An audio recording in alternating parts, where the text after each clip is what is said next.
Bien, bonsoir, bonsoir à tous. Bienvenue à nouveau dans cette conférence. C'est la 44e conférence Biotech Finance en partenariat avec France Biotech.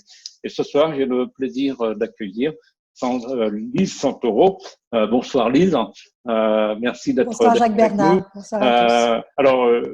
Lise a un atout exceptionnel. C'est qu'elle a une double carrière, une double facette, une partie qui a été effectuée dans le public à haut niveau, puisque vous aviez participé, vous étiez au ministère de Claudie Aigneret, ministère de la Recherche, et là vous avez travaillé ardemment et au texte sur le statut des jeunes entreprises innovantes, les JEI, les fameuses JEI. Et puis ensuite, il y a une autre partie de la carrière qui s'est effectuée cette fois-ci purement dans le privé. Vous étiez à la tête de Magnisense, une medtech, biotech dans le test en cardiovasculaire, mais vous êtes aussi passé par des postes opérationnels stratégiques chez Ipsen, bioMérieux et Pharnex. C'est-à-dire que vous avez une vision qui est à 360 degrés, voire beaucoup plus, qui permet effectivement de peser ce qu'est le domaine public, comment réagit le domaine public aux agressions du privé, si on peut dire, et de la même manière, comment réagit le privé aux agressions du public. Alors, ces deux visions vous permettent effectivement de comprendre et d'analyser la situation à l'aune du public et du privé. Et c'est ce que on s'est dit que ce serait intéressant de partager avec vous cette vision-là. Et la première question qui coule de source, c'est quelle est sur l'actualité aujourd'hui, quelle est votre vision de ce qui se passe dans notre bon royaume de France pour les health tech? À vous la parole, Lise. Écoutez, merci. Bonsoir à tous. Je suis ravie de partager ce moment avec vous. Alors, effectivement, j'ai dirigé la société Magnisense, qui est une société de medtech française, que vous connaissez peut-être ou certainement. Avant de répondre à votre question, Jacques Bernard, je vais faire comme nos chers politiques. Je vais répondre à ma question. Je vais peut-être dire deux mots sur Magnisense. Je vais mettre ma casquette d'entrepreneur parce que c'est une belle société française et je pense qu'il faut les mettre à l'honneur.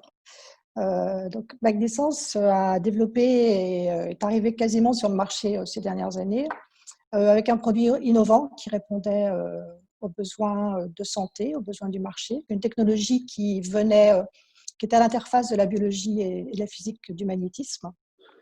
Un produit qui permettait de faire des tests de diagnostic rapides, mobiles et connectés, n'importe où, n'importe quand, pour l'urgence cardiovasculaire, uniquement en 15 minutes, à partir de quelques gouttes de sang. Le produit arrivait tout juste sur le marché, avec des premières applications qui étaient déjà remboursées, donc un market access facilité. Donc moi, j'ai dirigé cette société pendant 7 ans. Au bout de 7 ans, la société avait un beau portefeuille de brevets délivrés en Europe et aux États-Unis, avec toutes les activités intégrées dans la société, qui allaient de la R&D au réglementaire, à l'industrialisation, contrôle qualité, fabrication locale en France, avec des prestataires français, et arriver sur le marché avec une petite équipe commerciale. Donc, c'est ce qu'on appelle vraiment une fully integrated company. Une certification AQ 13485, ça c'est très très important, je pense, pour les petites sociétés, de s'armer d'un système qualité solide. Une première inspection ANSM, 2 augmentations de capital, l'entrée d'un fonds d'investissement, une valorisation, une belle valorisation, certains disaient qu'elle était un petit peu élevée. Et puis quand je suis partie, voilà, Magnisense commençait à être reconnue, je dirais, dans le secteur des medtech, puisque la société avait été listée dans le top 20 des sociétés de medtech en Europe par le journal Medtech Outlook. C'était une forme de reconnaissance, une présence dans la presse internationale, des awards. Voilà, donc Magnisense, une jolie société medtech française avec un produit innovant qui répond toujours à un vrai besoin du marché. Donc aujourd'hui, l'histoire de Magnisense se continue sans moi, continue son histoire. Et on leur souhaite bien sûr tout le succès pour que cette belle histoire se transforme en success story. Parfait. Alors, Alors, donc oui. ça a été qu'un petit bout de mon parcours. Hmm. Comme vous l'avez dit, j'ai un parcours assez complet. Hein. J'ai passé du temps dans les diag, pharma, medtech, biotech, public, privé, industrie, grandes entreprises, petites sociétés.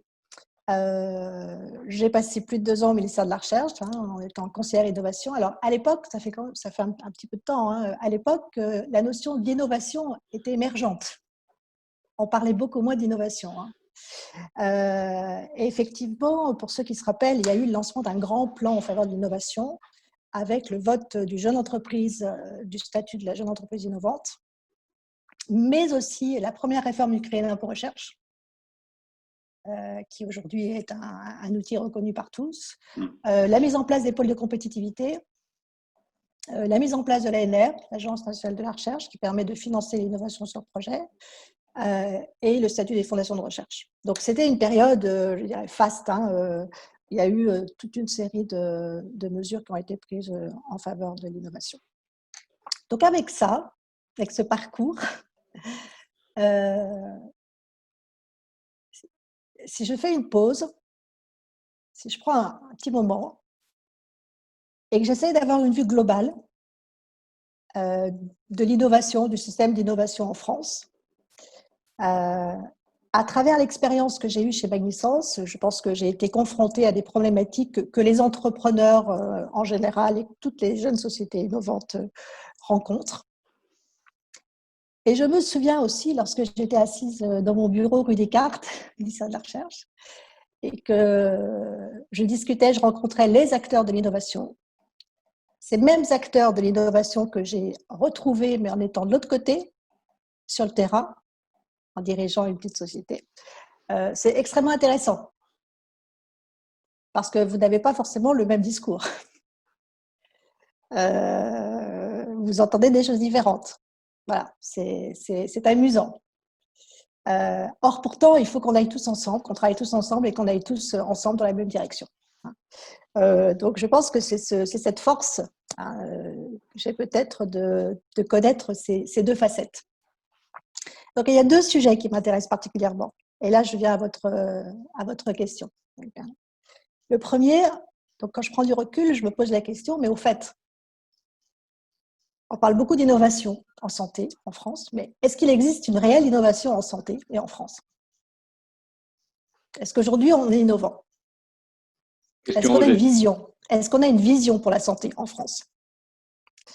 Et puis, la deuxième question que je me pose en prenant du recul, c'est au fait, bien sûr, il y a de nombreux outils pour financer l'innovation en France, mais est-ce que cet argent est bien utilisé? C'est de l'argent public, c'est l'argent du contribuable. Est-il bien utilisé pour favoriser l'innovation en France? Alors, la première question, c'est l'innovation. Est-ce qu'aujourd'hui, il existe une vraie innovation en France, une vraie vision? Alors oui, bien sûr, il existe surtout des entrepreneurs innovants, audacieux, courageux. Moi, je profite de cette tribune pour rendre un hommage appuyé à tous les entrepreneurs, parce que vraiment, ils ont une vie passionnante, mais difficile au jour le jour. Et on a eu encore le témoignage de Christine Guilhem il y a quelques jours, hein, qui en est un bon exemple. Donc oui, il existe des entrepreneurs talentueux. La vision, l'évolution de la santé de demain, on la connaît. La santé de demain, elle sera de proximité, au plus près du patient. La santé de demain, elle sera prédictive. La prévention prendra de plus en plus de place. Elle sera personnalisée. On parle de plus en plus de guided therapy. Et enfin, elle sera digitalisée. Donc, ces 4 directions de la santé de demain, elles sont finalement, elles sont là, elles sont connues. Et ce qui englobe ces 4 axes, c'est l'idée forte que la santé sera globale. Il va falloir avoir une approche globale. D'ailleurs, les grandes entreprises du secteur de la santé l'ont compris. Quand vous allez voir leur communication, leur discours, ils parlent d'offres globales de santé, ils parlent de soins, ils ne parlent plus de solutions thérapeutiques, ils parlent de soins et de solutions globales. Donc, on y va. Et pour avoir une approche globale et une approche de soins, eh ben, il faut que chacun puisse travailler ensemble. Il va falloir vraiment appliquer ce qu'on appelle le continuum, ce continuum de santé, ce continuum de l'innovation. Parce qu'une approche globale, eh ben, ce n'est pas possible si tout le monde reste dans son coin. Ce continuum de l'innovation en santé. Je pense qu'il y a eu énormément de progrès qui ont été faits ces dernières années, qui ont favorisé le travail collaboratif entre le public et le privé. Je pense qu'il y a encore du travail à faire pour faire travailler davantage ensemble les industriels et les petites sociétés, et pour faire travailler, pour intégrer le monde des financeurs, davantage donc le monde des financeurs dans ce continuum, pour pouvoir davantage se comprendre. Donc, on a des entrepreneurs de talent, la santé de demain, on a une approche globale, et l'innovation dans tout ça. Je pense qu'aujourd'hui, l'innovation est un peu morte en France. Je pense qu'on manque d'innovation, je pense qu'on manque de vision, je pense qu'on manque d'anticipation. Je pense que les acteurs sont cloisonnés en France. Alors, manque de vision, pour un exemple, un exemple tout simple. En France, il n'y a pas eu d'anticipation sur le développement de tests rapides. On l'a vu avec la crise Covid. Je me souviens, avant la crise, quand j'étais... excusez-moi le téléphone. Quand j'étais chez Magnesens, je me sentais vraiment seule à prêcher la bonne parole sur l'utilité de ces tests rapides. Utile dans les déserts médicaux, utile pour aller au plus près des patients, utile dans des cas d'urgence médicale. Dans les hôpitaux étaient dans leur confort, ou en tout cas étaient dans leurs contraintes administratives, disant mais nous on s'organise très très bien, on n'a pas besoin de ces tests rapides. Des contraintes réglementaires, des lobbying importants de certaines communautés professionnelles. Et ça fait un an. Ça fait un an. Alors que quand on discutait de ces mêmes sujets, hors des frontières françaises, on avait une écoute beaucoup plus proactive et pour eux, le sujet était sur la table. C'était une évidence. En France, ce n'était pas évident. Après la crise, on a vu, je pense que tout le monde est convaincu de l'utilité de ces tests rapides mobiles aujourd'hui. D'ailleurs, c'était très marrant parce qu'après la crise, moi, j'ai reçu plein de coups de fil de personnes qui cherchaient une technologie française en France. Bon, ils m'identifiaient encore dirigeante de Magnesens en disant « mais alors Bon, voilà. Donc, à quelques mois près. Donc, c'est pour ça que je dis là, typiquement en France, il n'y a pas d'anticipation. Ailleurs, il y a eu de l'anticipation. Je prends par exemple l'Allemagne. Quand on discutait avec l'Allemagne il y a un an, l'Allemagne avait complètement intégré cette problématique de tests rapides, tests mobiles, délocalisés. Les contraintes réglementaires étaient moindres, donc le contexte était moindre, le contexte réglementaire était moindre, ces tests étaient déjà utilisés par les professionnels de la santé. Donc bien sûr, quand la crise est arrivée, le système de santé était en place. En France, non. Donc c'est ce qui me permet de dire qu'il y a ce manque de vision, clairement. Et d'anticipation. Alors là, j'ai pris un exemple, qui est en l'occurrence l'exemple que je connais, mais je suis sûre qu'on peut trouver d'autres exemples aussi sur notre secteur. Un autre exemple de manque de vision, c'est la place aujourd'hui que l'on fait au secteur du diagnostic. Aujourd'hui, le secteur des diagnostics est peu reconnu.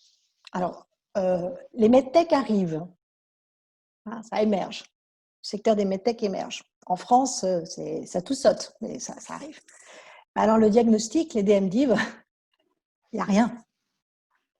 Il n'y a rien. Ça a une image un petit peu, je ne sais pas, un peu, pas très sexy. un petit peu comme pouvaient l'être les maladies infectieuses. Or, pourtant, le diagnostic, c'est essentiel. C'est un maillon essentiel du système de santé global. Et le diagnostic, je vous ai décrit la santé de demain, les évolutions de la santé de demain. Le diagnostic va prendre toute sa place dans le soin. Parce que la prévention, la prédiction, la médecine personnalisée. Et pourtant, qu'est-ce qui se passe en diagnostic aujourd'hui en France? Alors pourquoi? Je me suis posé la question, dire pourquoi? Peut-être un confort des utilisateurs, peut-être des utilisateurs qui n'en voient pas le besoin aujourd'hui, probablement des monopoles en France, très certainement des lobbying très très forts dans le système du diagnostic, les laboratoires, hein, par exemple, laboratoires de ville, laboratoires. Mais tout ça ne fait pas avancer les choses. Donc, clairement, cette situation un peu de blocage fait qu'aujourd'hui, il n'y a pas de diagnostic en France. Enfin, pas d'innovation, hein, diagnostic en France. Donc là encore, un manque de vision, un manque d'innovation. Et puis, un secteur qui est très, très cloisonné. Alors, je peux en parler parce que justement, j'ai été travailler avec ces différents secteurs. Un secteur que je trouve trop cloisonné en France. Et là encore, je pense que ça a été mis en lumière par la crise Covid. Vous avez d'un côté le monde hospitalier et de l'autre côté, vous avez la médecine de ville. Vous avez les hôpitaux avec les laboratoires hospitaliers, puis vous avez les laboratoires de ville de biologie médicale. Vous avez la pharma, les entreprises, l'industrie pharmaceutique, et vous avez l'industrie du diagnostic. Vous avez les biotech et vous avez les medtech. Comme si finalement on aimait bien mettre des cloisons un peu partout. Vous avez la bio, vous avez la physique. Or, tout ça dans une approche globale de santé et de soins, il faut casser ces cloisons. On est tous acteurs de la santé, on est tous consommateurs de la santé. Donc voilà, je pense que chacun défend ses précarés, il y a des conservatismes, probablement des peurs du changement, des peurs. Il n'y a pas de raison. Oui, ça traduit des peurs. Ouais. Mais l'innovation, c'est l'inconnu. On dit bien que l'homme n'a peur que de l'inconnu. Donc, voilà, je pense qu'il faut casser ces cloisons, ne plus avoir peur d'innover.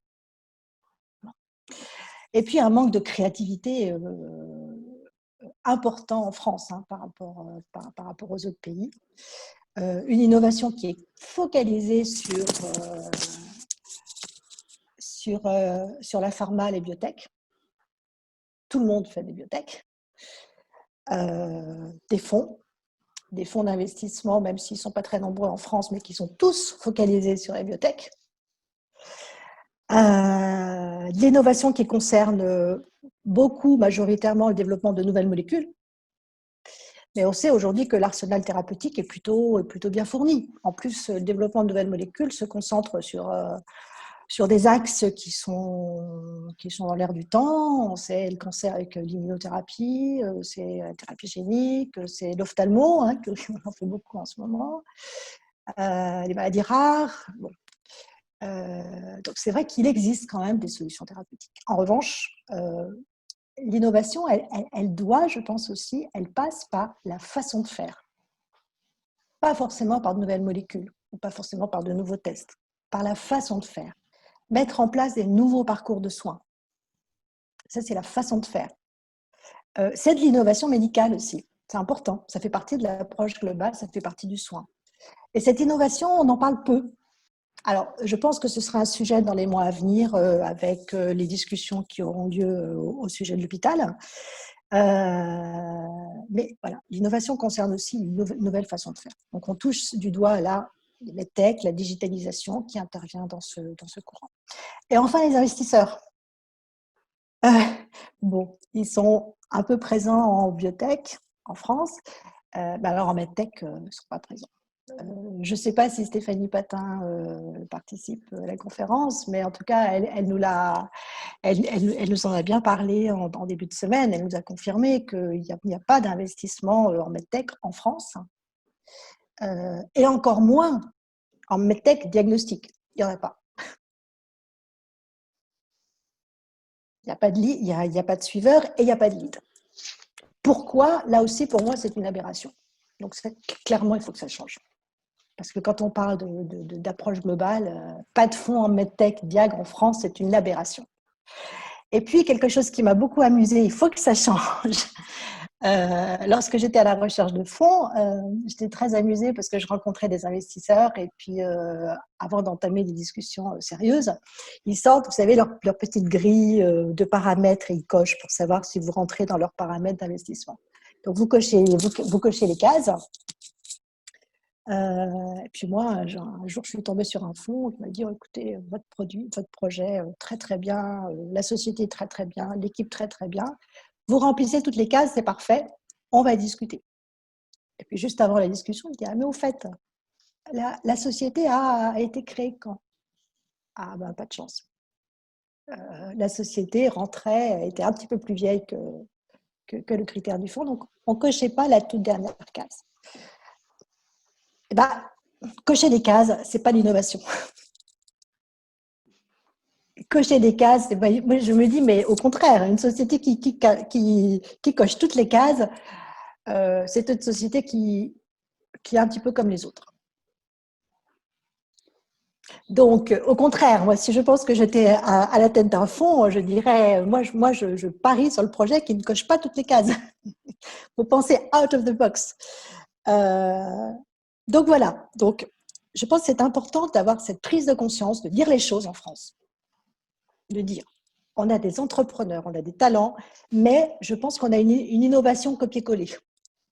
On n'a pas de vraie créativité, on n'a pas de vision, on n'a pas d'anticipation, on est cloisonné. Et cette prise de conscience, elle est essentielle pour bâtir et pour dire, ben voilà, maintenant, mettre en place et proposer des solutions. Bien. Merci Lise pour ce beau témoignage. Il est 19h25. Alors, j'avais une petite anecdote pour vous qui va aller dans le sens. J'ai rencontré il y a quelques années de ça le patron des Biopharm, Thierry Mauvernet. Donc, vous connaissez Oui. Biopharm, hein, c'est une société suisse. Et Thierry m'expliquait très sincèrement que quand il avait fait le choix d'aller vers la médecine personnalisée et notamment le diagnostic, aucun de son personnel, des salariés de l'entreprise ne le suivait sur cette piste-là. Donc, il y avait un vrai blocage sur ce sujet dans sa propre entreprise, pourtant très en avance et en pointe. Pour l'anecdote encore, Thierry sera avec nous le 30 juin hein, pour en parler, mais pour l'anecdote encore, il me dit la seule façon dont j'ai pu convertir cette entreprise, l'ensemble de l'entreprise, c'est de racheter. Et c'est ce qu'il a fait, des entreprises de diagnostic. Donc, il a racheté une entreprise de POC, un jeune POC au Québec, il a fait un tas d'achat de centaines. Est-ce que vous pensez que c'est culturel finalement? C'est pas forcément français, mais il y a une culture, le blocage qui est plutôt intégré dans les enseignements antérieurs et qui est en train petit à petit de disparaître, ou est-ce que c'est autre chose? Je me suis posé la question. Vraiment, j'ai pris le temps de me poser la question. Or, pourtant, on a vu avec cette crise Covid combien le diagnostic est essentiel. On est d'accord. Hein, les tests. Tout le monde a cherché des tests et on a vu que les nations qui s'en sortaient le mieux, c'était ceux qui étaient capables de tester. Donc, il n'y a pas de sujet sur l'importance du diagnostic. Je me suis vraiment posé cette question et je crois vraiment qu'en interne en France, il y a probablement une méconnaissance du secteur. Par exemple, les investisseurs qui ne vont pas dans le diag, ce manque de financement, c'est parce qu'ils ne connaissent pas. Et puis parce que les multiples de sortie sont plus bas que pour la biotech. Donc, il n'y a pas de financeurs, méconnaissance et multiples de sortie plus bas. Et ça, ils me l'ont dit. Hein. Il y a des monopoles, il y a des lobbying importants. Voilà. Mais ce n'est que mon avis. Hein. Bon. Bien. Nous sommes rendus, il est 19h28. Il nous reste un peu de temps pour les questions et les échanges, et je pense qu'ils peuvent être très riches. Qui souhaite poser une question à Lise, hein, ou amener sa réflexion dans le débat? Étienne Drouet, merci d'être avec nous. Bonsoir, Étienne Drouet, Cuvia. Oui, en fait, en ligne avec ce que vous disiez, les retours, le feedback que j'ai eu régulièrement pour le diagnostic, c'était en particulier en France ou en Europe, c'est les remboursements. Les remboursements qui sont bas sur les diagnostics et donc un intérêt financier moindre si on compare, par exemple, avec le marché des États-Unis. Est-ce que vous êtes d'accord avec ça? Oui et non. Dans le cas de Magnicense, on arrivait sur le marché avec des tests qui étaient déjà remboursés. Donc, le sujet du remboursement n'était pas un sujet. Et néanmoins, il n'y avait pas de fonds en France. Donc, je pense qu'il n'y a pas que ça. Il n'y a pas que le sujet du remboursement. Voilà, non, voilà, je pense que non. D'accord. C'est plus un sujet culturel. Alors, il y a une problématique de market access, plus que de remboursement, de market access. Comment vous arrivez au marché que de réel remboursement. En tout cas, dans mon cas, je me suis pas vraiment j'ai pas vraiment travaillé ce sujet de façon très sérieuse parce que nous, notre produit était déjà remboursé. Oui, je comprends. Mais néanmoins, ça ne suffisait pas. Par contre, les arguments qui revenaient constamment sur la tête, c'était ah, votre produit est intéressant, la société est intéressante, mais les medtech, le diag, je ne connais pas. Je n'ai pas d'expertise en interne. C'est un autre métier. Moi, je fais des biotech. Medtech, diag, business model, je connais moins. C'est voilà, mes connaissances du secteur. Et d'ailleurs, ils étaient très, très honnêtes, ils le disaient. Et puis, le multiple de sortie. Parce que bien sûr, un investisseur, il pense tout de suite à l'exit. Et quand vous faites un benchmark, les exits, le montant des exits est beaucoup plus bas en diag, en medtech aussi, qu'en biotech. Donc clairement, c'était vraiment les deux arguments. Mes connaissances du secteur. Ils n'avaient pas d'équipe interne en fait. Ils ne voulaient pas mettre des compétences en interne. Pas encore, ça viendra. Et puis multiple de sortie. D'accord. Merci. Merci pour cette question et cette réponse. Qui a une autre question? Qui veut alimenter le débat en apportant son éclairage? Pour le moment, personne. Si? Oui, bonsoir Jacques Bernard. Bonsoir Harry.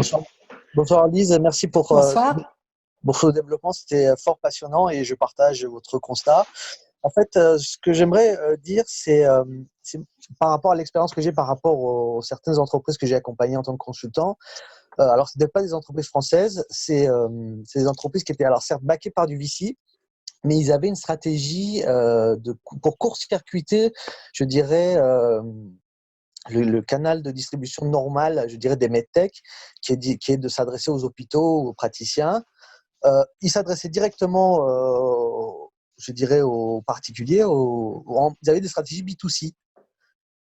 Et en fait, l'intérêt, c'est que vous court-circuitez, je dirais, le côté réglementaire et lourd du B2B. Et en fait, vous poussez par la communication et la publicité aux patients directement eux-mêmes à aller demander aux praticiens de se faire prescrire le diagnostic, peu importe ce que c'était. Alors certes, ça ne peut pas s'appliquer à tout, mais je pense qu'on a vraiment un problème, je pense, aujourd'hui en France et en Europe. Ce n'est pas un problème français, c'est un problème européen. C'est qu'on a peur d'y aller dans le B2C. Par exemple, vous prenez une entreprise comme 23andMe aux États-Unis. Alors certes, ce n'est pas vraiment du diagnostic, on est d'accord. Mais ce sont des entreprises qui n'ont plus cette appréhension de dire on est dans la deep tech, donc on doit s'adresser à des industriels. Aux États-Unis, par exemple, ils vont directement s'adresser aux consommateurs, quoi. Voilà. c'est juste une petite participation sur le B2C versus B2B dans le domaine de la santé. Merci. Oh, je partage votre avis, effectivement. Je pense qu'on a tout intérêt à aller un peu plus vers le B2C. Alors, il y a le home testing qui viendra à terme, mais même pour des produits à usage professionnel, oui, on a intérêt à passer notamment par les associations de patients ou par les associations de professionnels. Ouais. Si c'était à refaire, c'est une piste que je creuserais. Très bien. Merci. Juste une petite question intermédiaire. On a beaucoup parlé avec l'ensemble des medtech qui participaient aux conférences de ce fameux règlement sur les dispositifs médicaux, dont beaucoup demandent l'abrogation, l'annulation pure et simple, alors qu'il n'est pour le moment que repoussé. Est-ce que vous ne pensez pas que ce règlement, ce RDM, va plus affecter les dispositifs, le diagnostic, que les medtech purs qui sont… parce que finalement, le diagnostic, c'est la première ligne. Hein. Donc, comment vous voyez les choses de ce côté-là? Oui, alors effectivement, la réglementation européenne se renforce, hein, notamment en ce qui concerne les DMDIV. Et la réglementation, évidemment, des DMDIV va se rapprocher de celle du médicament, avec de plus en plus de preuves cliniques. Alors, je vais peut-être avoir un discours qui va à l'encontre du discours traditionnel, mais je pense que c'est une bonne chose. Moi, je pense que c'est une bonne chose. Je pense que ça force les professionnels à bien travailler, à être éthiques et rigoureux. Ça donnera peut-être davantage confiance aux investisseurs et aux industriels, parce que ça va forcer les petites sociétés que nous sommes à avoir des dossiers les plus complets possibles. Je pense que la Commission européenne a suffisamment averti en avance. Je pense que là, du coup, les sociétés ont eu le temps d'anticiper. C'est une information qu'on n'a pas il y a 1 an ou 2 ans. Hein. Ça fait déjà quand même plusieurs années. Voilà. Donc, je pense que ça, ce n'est pas un frein. Au contraire, ça peut aider à mettre de la confiance entre acteurs et ça peut aider à mettre un cadre aux entrepreneurs que nous sommes pour assurer le plus possible la qualité du produit que nous mettons dans les mains des professionnels de la santé. En revanche, là où il y a une problématique de réglementation, c'est plus une problématique que j'ai rencontrée, un problème de réglementation du système de santé entre pays européens. Donc, quand vous parlez de réglementation européenne, Jacques Bernard, on est d'accord, on parle du dossier CE, marque HCE. Absolument. Voilà. Or, il y a une autre réglementation nationale qui est le droit, l'autorisation de vendre tel test à tel professionnel dans telles circonstances. Voilà. Donc et ce sont des réglementations nationales. La réglementation française est particulièrement restrictive. Par exemple, la télémédecine, vous voyez, on en parlait. Moi, ça fait plusieurs années que j'en parlais avec les pouvoirs publics et notamment les ministères, les agences de santé. Mais il y avait toujours une excuse pour ne pas changer la réglementation nationale. Alors que la télémédecine, dans d'autres pays, les pays nordiques par exemple, voilà, c'est une réalité déjà. Le home testing par exemple. Le home testing en France, la réglementation française ne le permet pas. En Allemagne, aux Pays-Bas, aux pays nordiques, c'est une réalité, même aux États-Unis. Donc en France, il y a des verrous aussi à faire sauter au niveau réglementation système de santé. Clairement. Quelques décrets, quelques lois infinies. Et c'est dommage d'attendre des situations de crise pour le faire. Très bien. Y a-t-il une autre question? Sinon, moi, je continue, j'en ai plein d'autres. Oui, moi, j'avais un sujet que je voulais aborder aussi. Je continue et après, je vous laisse aborder d'abord votre sujet. Allez-y. Et puis, non, mais c'est peut-être… elle est peut-être en relation avec votre question. En fait, moi, c'était… on entend beaucoup de bruit de certaines raisons. On parle de l'antibiorésistance. On a des personnes qui demandent la création d'un grand fonds public pour soutenir l'antibiorésistance. Du côté des medtech, j'entends pas un réseau qui particulièrement vibrionne, bouge et demande la création d'un fonds public très fort sur ce domaine-là. Est-ce que finalement les premiers coupables pas ne sont pas ceux qui sont dans ce réseau de MedTech. Qui sont plutôt individualistes. J'en sais rien. C'est une question, sauf erreur de ma part, c'est une question que je vous pose de manière purement béotienne. Non, mais vous savez que quand une situation va mal, c'est pas blanc et c'est pas noir. Hein. Tous les torts sont partagés. Hein. Donc on est tous ensemble. Voilà, on est tous. On travaille ensemble et pas les uns contre les autres. Oui, bien sûr, il faut un fonds. Et si je peux apporter toute mon énergie pour ça, je le ferai volontiers. Bien sûr, bien sûr. Je dirais c'est vraiment c'est un filet de sécurité. C'est un filet de sécurité. Oui, bien sûr, il le faut. En MedTech et en Diag, en France, il n'y a rien. Et ça m'amène à parler justement du deuxième sujet, moi, qui me tient vraiment aussi à cœur. En prenant du recul, vous savez, je me suis dit, je me suis posé des questions sur l'innovation et puis des questions sur le financement public de l'innovation. Jusqu'où il faut aller, qu'est-ce qu'il faut faire, jusqu'où il faut aller. J'ai été en partie responsable d'une partie du financement de l'innovation en France, parce que j'ai la maternité de la JEI, du crédit d'impôt recherche, les pôles de compétitivité, financement de projets. Et je pense que la France donne beaucoup d'argent public dans l'innovation, mais beaucoup d'argent public. D'ailleurs, c'est l'un des exemples. Hein. On est quelquefois envié par les autres pays, en tout cas européens. Je fais un rappel, ces outils, l'État met beaucoup d'argent dans l'innovation en France, mais pour être incitatif, pour inciter les acteurs de l'innovation à investir. Et puis, il le fait aussi dans un contexte de créer de l'économie de la connaissance. C'est un terme peut-être que vous avez entendu. L'économie de la connaissance, c'est-à-dire qu'en créant de la connaissance, on va créer de l'économie. Ça veut dire quoi?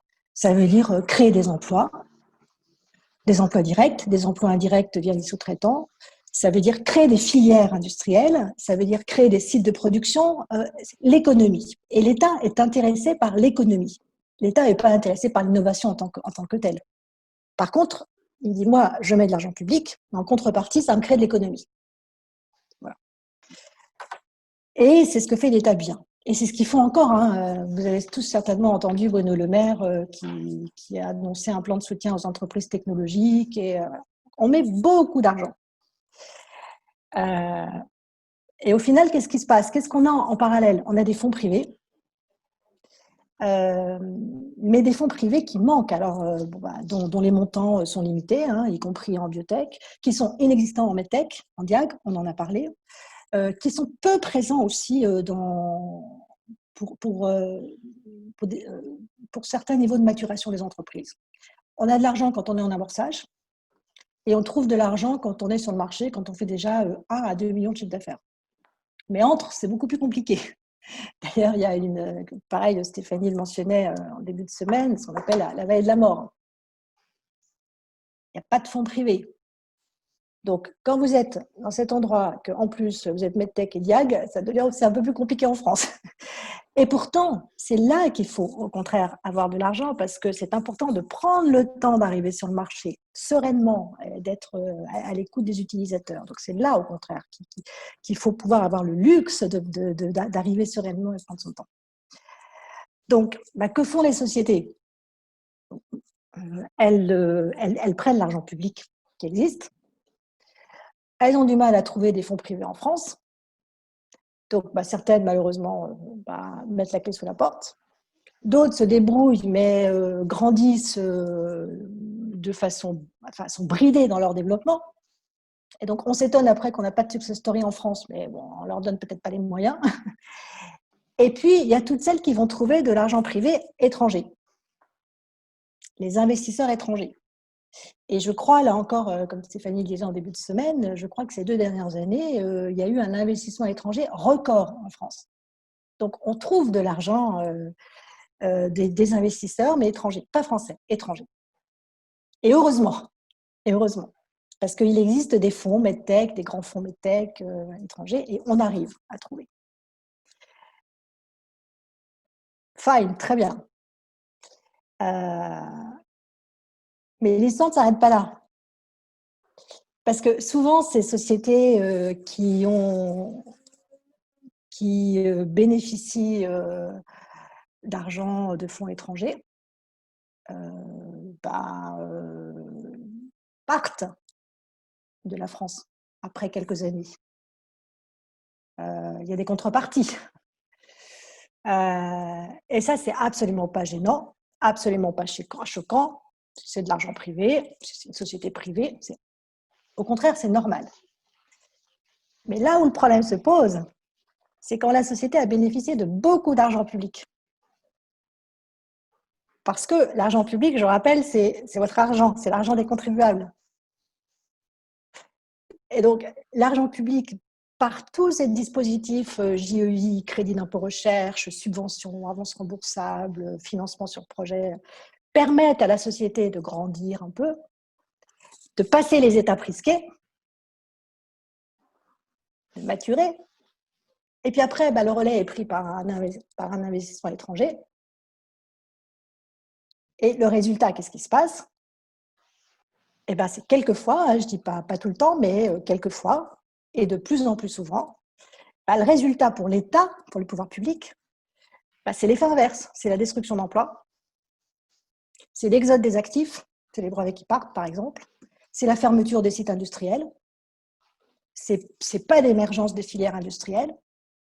Donc, et là, je remets ma casquette, vous voyez, d'ancienne conseillère innovation au ministère. Donc, moi, l'État, je suis exemplaire, je mets de l'argent pour faire grandir des sociétés, puis après, pof, ça fait l'effet inverse. Donc, et l'État se doit de bien gérer l'argent public. Alors, je pense qu'il n'y aurait pas de sujet.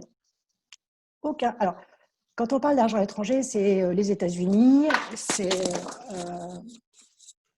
c'est la Chine. Et on sait aujourd'hui que les investisseurs chinois font leur marché aujourd'hui en France. Mais c'est l'Europe aussi. Il y a une vraie guerre économique entre pays européens.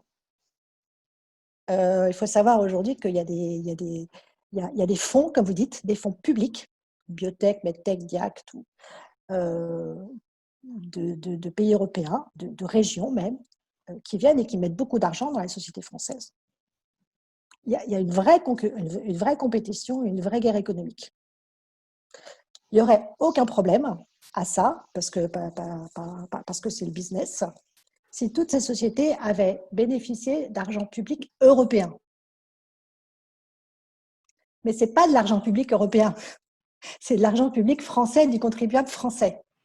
Et quand l'État met 100 pour l'innovation en France, pour contribuer à l'économie de la connaissance, cet argent, il ne le met pas dans la santé, dans les hôpitaux, il ne le met pas dans l'éducation, il ne le met pas dans les transports, il ne le met pas dans autre chose. Et c'est pour ça, et moi je les connais parce que je les comprends quelque part. Vous voyez, je comprends l'entrepreneur qui, lui, a besoin de ce financement public, mais je comprends aussi les pouvoirs publics qui sont en train de se dire « attention ». Les pouvoirs publics commencent à prendre conscience de ça. Et ce n'est pas pour rien qu'ils commencent à reparler de reconquête industrielle, même avant le Covid. Ils ont conscience de ça. Donc, c'est à nous, entrepreneurs, et tous les acteurs de l'innovation de la santé en France, d'être responsables. Parce que s'il y a trop d'abus qui est fait dans ce sens-là, probablement, il ne faut pas s'étonner si après, il y a des systèmes de contrôle qui sont mis en place ou des demandes de contrepartie. Et c'est peut-être ce qui est dans l'air du temps actuellement. L'État s'est rendu compte. Bercy commence à parler de contrôle, par exemple, de sociétés dans lesquelles le capital serait détenu à plus de 10% par des fonds étrangers. On commence à penser à des contreparties. Moi, je donne de l'argent public, mais en contrepartie. C'est ce que font les autres pays européens aussi. Ils donnent de l'argent public et ils réclament des contreparties. Nous, aujourd'hui, en France, on n'a pas encore cette contrainte. Et tant mieux, parce que je pense qu'il faut de la liberté, il faut de la flexibilité, tant mieux. Mais j'ai bien peur que si on exagère trop, si tout cet argent public qui est mis dans l'innovation, du coup, donne l'effet inverse de ce qui est attendu au début, et il risque d'y avoir un retour. Donc, mon message, c'est vraiment d'avoir conscience de ça. Et que quand on bénéficie d'argent public, c'est l'argent de nos impôts. Quelque part, et il faut absolument que l'État aide, bien sûr, mette des fonds. Mais c'est notre responsabilité aussi de savoir que on a certains devoirs d'utiliser l'argent public français.